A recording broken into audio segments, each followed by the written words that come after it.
Halo sahabat Foodies, ketemu lagi di Foodcast bersama saya, Danis Punto Adi, educator at Foodies Academy. Oke, ada pertanyaan dari sahabat Foodies. Ini menanyakan, boleh nggak ketika kita membuka usaha kuliner, itu modalnya pinjam dari bank atau dari koperasi? Jawabannya adalah boleh, tetapi ada beberapa catatan yang teman-teman harus perhatikan nih sebelum akhirnya memutuskan untuk melakukan peminjaman uang, baik dari bank atau mungkin dari sumber-sumber lainnya. Yang pertama, kita sudah membuat bisnis visibility dulu secara pasti untuk mengetahui sebenarnya kebutuhan modalnya itu berapa. Jadi di awal, sebelum kita memutuskan mau pinjam uang 10 juta, 5 juta, 20 juta, kita harus hitung dulu. Ya, bisnis kita ini target sales-nya berapa? Ya. Terus profitnya berapa? Capex-nya berapa? Capex itu biaya-biaya yang digunakan untuk sebuah outlet itu jadi. Dari mulai renovasi, desain, mungkin biaya perizinan, biaya training ya. Terus berbagai biaya-biaya pokoknya yang dari awal kita siapkan nih supaya toko itu ready untuk buka. Itu berapa? Nah, sehingga dengan kita sudah mengetahui semua biaya-biaya yang harus kita keluarkan tadi ya, kita secara pasti udah terbayang nih rupiah yang kita harus pinjam berapa. Kenapa harus seperti itu? Karena kalau misalnya kita meminjam terlalu besar juga, itu nggak bagus juga. Karena nanti tanggung jawab untuk mengembalikannya semakin besar. Ya, biasanya kan namanya pinjaman pasti ada namanya cost-nya atau biaya dari pinjamannya. Apapun bentuknya ya, ada yang bagi hasil, ada yang bentuknya mungkin bunga dan sebagainya. Semakin besar nilai pinjamannya, artinya bagi hasilnya atau mungkin bunganya kalau konvensional ya, itu artinya semakin besar.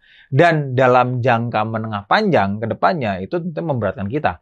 Jadi kalau bisa sedapat mungkin pinjamannya sekecil mungkin, seproduktif mungkin. Jadi setiap rupiah yang kita pinjam itu menghasilkan untuk digunakan ke hal-hal yang produktif. Itu nomor satu. Jadi buat visibility dulu. Itu penting banget. Dan selain itu, kita juga udah secara pasti langsung bisa mengidentifikasi. Kalau dapat dana 20 juta, buat apa aja nih? Ya, 10 juta misalnya buat beli gerobaknya atau buat dekorasinya, 4 juta untuk beli bahan baku, dan lain sebagainya. Jadi, uang masuk, nggak baru kebingungan, buat apa ya duitnya? Nggak ada anggaran, nggak ada budget, yang terjadi duitnya habis, ternyata outlet belum buka. Itu yang akan terjadi kalau teman-teman tidak membuat perhitungan visibility yang akurat. Itu nomor satu. Nomor dua, kita perlu juga, dan harus ya, membuat proyeksi keuangan bisnis kita. Sehingga kita tahu nih, profitnya itu berapa maksimalnya, profitnya itu berapa minimalnya. Jadi tidak hanya menghitung, oke, optimis nih profitnya akan misalnya 1 bulan 20 juta. Tapi kita lihat juga nih, kalau ternyata salesnya itu nggak sesuai target, itu di berapa nih pencapaian profit kita? Jangan-jangan cuma di 2 juta atau di 5 juta. Nah, ini kenapa kita harus tahu? Nah, karena proyeksi profit ini akan menjadi salah satu pertimbangan. Nanti cicilan kita itu sanggupnya berapa nih tiap bulan nih? Yang harus kita siapkan untuk pengembalian dari hutang yang kita lakukan untuk mulai membuka bisnis. Jadi poin kedua yang teman-teman penting dan harus buat itu adalah buat proyeksi profitabilitas. Kira-kira berapa nih keuntungannya? Atau kalau misalnya nanti kita merencanakan pengembalian bukan hanya dari bisnis yang memang kita danai, dari sumbernya mana lagi? Itu teman-teman juga harus identifikasi dari awal. Yang ketiga, yang teman-teman perlu perhatikan, itu jumlah hutang yang dibayarkan, ya itu harus lebih kecil dari pendapatan bersih bisnis yang kita jalankan. Jangan seperti ini. Kita ngutang dengan cicilan misalnya 15 juta. Ternyata ketika dihitung-hitung, ya sebelum nggak ngitung nih, udah kejadian, profit cuma 5 juta. Itu mau semua profit dijadiin pengembalian hutang juga, kita pasti masih dikejar-kejar tuh sama pihak yang memberikan utang ke kita, karena masih kurang 10 juta. Jadi, rasio ini teman-teman harus berhati-hati.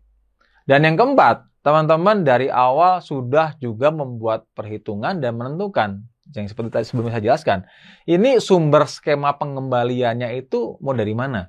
Apakah pure 100% itu dari pendapatan bisnis yang kita buka, atau ada sumber-sumber lain yang memang sudah kita siapkan. Misalnya nih, oke, saya punya bisnis mungkin sebelum yang saya buka ini ada 2 bisnis lain. Tapi profit dari 2 bisnis ini, kalau untuk modal usaha, belum cukup nih, butuh dana lebih besar lagi. Akhirnya saya melakukan pinjaman nih, apakah ke bank atau ke pihak-pihak lain. Tapi kita udah ngitung, dari bisnis lain selain yang saya baru jalankan ini, kalau jumlah-jumlahkan bisa untuk menyicil hutangnya. Itu juga bisa. Jadi dari awal, selain juga kita buat proyeksi untuk menentukan ya jumlah yang kita akan pinjam, tapi juga kita harus membuat hitung-hitungan sumber dari mana, dan dari masing-masing sumber kita akan ambil berapa alokasinya untuk dapat mengembalikan hutang yang memang kita dapatkan tadi di awal. Dan yang terakhir, ya, kita juga perlu memiliki rencana mitigasi risiko atau pengendalian risiko. Amit-amit ya, misalnya nih, ternyata nih bisnis yang kita tadi buka dengan modal hutang tadi nggak berjalan dengan baik. Ini gimana nih statusnya nih? Ada beberapa hal yang kita bisa lakukan untuk mitigasi risiko. Yang pertama, itu setiap profit dari awal ya, sebelum hutang balik ya jangan di-spending dulu untuk hal-hal yang nggak produktif. Misalnya untuk kepentingan pribadi, untuk beli motor, beli mobil, nyicil rumah baru, dan sebagainya. Jangan dulu. Apalagi nyicil, nambah hutang tambahan ya. Jadi kalau bisa, semua profit tabung dulu semuanya. Jelek-jeleknya amit-amit, jangan sampai kejadian juga ya. Satu tahun setelah kita menjalankan bisnisnya down, drop. Ya, sehingga bisnis nggak bisa punya kemampuan untuk mengembalikan hutang tersebut.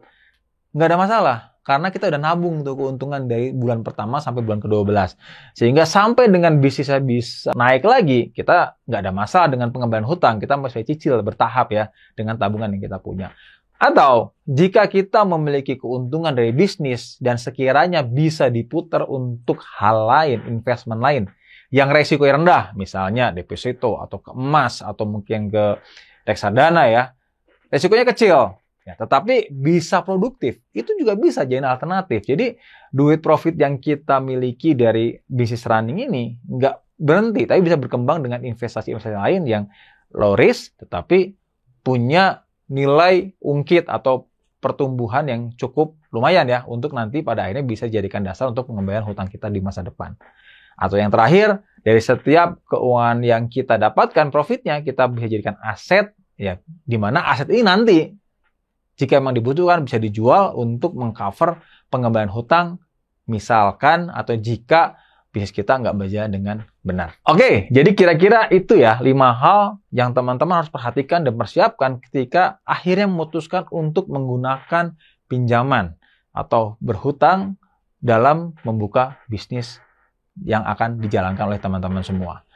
Sahabat Foodies, terus tungguin video terbaru dari kami. Silahkan di-subscribe YouTube Foodies Channel dan jangan lupa untuk like, komen, dan share video ini sebanyak-banyaknya agar makin banyak juga yang bisa mendapatkan manfaatnya. Jangan lupa subscribe di Foodies YouTube Channel di tombol subscribe agar kita bisa mendapatkan update berbagai video terbaru dari Foodies dan juga share ke berbagai grup video-video pembelajaran dari Foodies.